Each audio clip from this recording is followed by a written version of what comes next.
हे बच्चों, you are welcome. तो आज हम डिस्कस करने वाले हैं सेकंड चैप्टर से एक इंपॉर्टेंट क्वेश्चन को। आप ये क्वेश्चन देख सकते हैं कि इस क्वेश्चन में आपको कंफ्यूजन होता होगा कि कब सीरीज में है, कब ये आपका पैरेलल में होगा। ओके, तो यहाँ पे देखिए, ये वाला पॉइंट एंड ये वाला पॉइंट दोनों क्या है, दोनों का अर्थिंग हो रहा है। क्या हो रहा है? अर्थिंग। तो आपको क्या करना है कि इन दोनों पॉइंट को आप मिला दीजिए, इन दोनों पॉइंट को क्या कर दीजिए, मिला दीजिए, बिकॉज दोनों की क्या हो रही है, अर्थिंग हो रही है। ओके, आपका जो ए पॉइंट है, ए पॉइंट जो यहाँ पर आपको दिखना, ए पॉइंट बीच में डॉट करके बनाया हुआ है, इसका मतलब है कि यहाँ पर इसने बात किया है जंक्शन का, मतलब यहाँ पे इसने बात किया है कि यहाँ पर आपका कोई बाहर से बैटरी आपका कनेक्ट है। क्या आपका बैटरी कनेक्ट है? यहाँ पे ध्यान रखिए, बैटरी कनेक्ट है। इसका मतलब क्या है कि यहाँ पे कोई बैटरी कनेक्ट है। ओके, तो ये वाला जो सर्किट है आपको कुछ इस तरह से बन जाएगा। अगर हमने इन दोनों पॉइंट को मिला दिया तो ये तो हुआ अर्थिंग, दोनों की कंबाइन अर्थिंग हो जाएगी। ओके, एंड आपका जो ये वाला सी है, ये वाला सी कैपेसिटेंस है, दोनों क्या आ जाएंगे, साथ में आ जाएंगे। एंड जो आपका ये वाला सी है, ये कहां पर आ जाएगा, अपोन में, मतलब इस तरह से।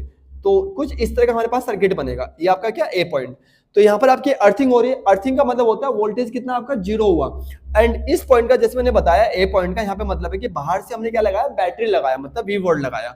तो आप देख सकते हैं कि इस पॉइंट से इस पॉइंट के बीच में क्या जुड़ा हुआ है, एक इलेक्ट्रिक बैटरी जुड़ा हुआ है। और जहां पर इलेक्ट्रिक बैटरी जुड़ा हुआ होता है, वहां से आप सेंस कर सकते हो कि कौन से कैपेसिटेंस आपका सीरीज में होगा, कौन सा आपका पैरेलल में होगा। तो आप देखिए यहाँ पे बैटरी जुड़ा हुआ है, तो बैटरी से क्या निकलेगा, चार्ज निकलेगा। एंड चार्ज निकल के यहाँ पे क्या आएगा, आपका आयकर डिवाइड हो जाएगा। तो आप देख सकते हैं कि ऊपर के दोनों जो रजिस्टर्स है, सॉरी जो कैपेसिटेंस है, दोनों कहां पर है, सीरीज में है। कहां पर है, सीरीज में।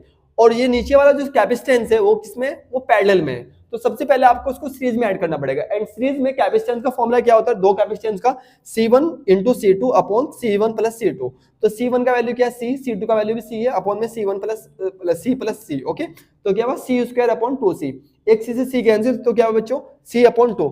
तो ऊपर का जो कैपेसिटेंस है उसको सोल्व करके कितना आया, C/2 आया। ओके, एंड ये नीचे वाले के साथ क्या आपका पैरेलल में है। तो इफेक्टिव कैपेसिटेंस क्या आएगा, C प्लस C डैश, मतलब ऊपर वाला कैपेसिटेंस प्लस आपका जो ये वाला कैपेसिटेंस है उसको।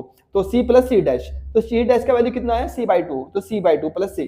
ओके, अगर इनको सोल्व करते हो तो एलसीएम कितना जाएगा, 2C प्लस C कितना हुआ, 3C, तो 3C/2। ओके, अगर आपने इफेक्टिव कैपेसिटेंस निकाल लिया तो इसके बाद आप इफेक्टिव इसका चार्ज भी निकाल सकते हो। चार्ज का फॉर्मूला क्या होता है बच्चों, Q equal CV। Okay, effective capacitance कितना है आपका, 3C upon 2 into V। Okay, ये आपका क्या आया, ये आपका चार्ज का वैल्यू आया। अगर आपसे पोटेंशियल पूछे कि पोटेंशियल कितना होगा, तो ये होगा 2Q अपॉन 3C। तो ये सिंपल सा क्वेश्चन था। एंड इसमें आपको यूजुअली प्रॉब्लम भी आती है कि जब भी ऐसे क्वेश्चन आए जहां पे दोनों साइड क्या अर्थिंग हो, तो उनको आप एक साथ मिला दीजिए। ओके, और जो आपका पॉइंट आपको शो होगा वो पॉइंट किसको